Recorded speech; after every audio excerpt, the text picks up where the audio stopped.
There we go. Hello everyone. Today I got my hands on Killzone Shadow Fall.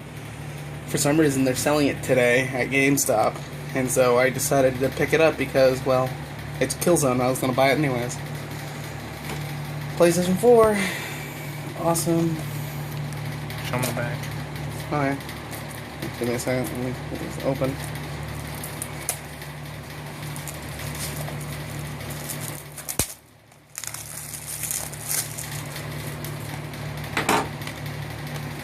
Back.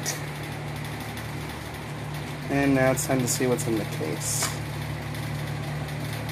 Game and a 7-day trial for PlayStation Plus.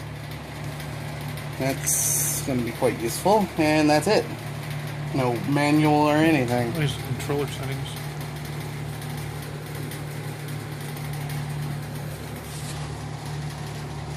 And, alright.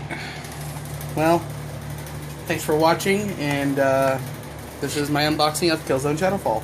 Show them the back.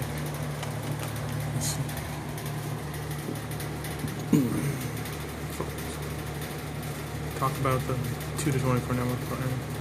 Oh yeah, and it's like a 45 gigabyte install as well, so that's pretty big. Pretty big game. Alright, well, thanks for watching. This is Gamer0Z1, and signing off.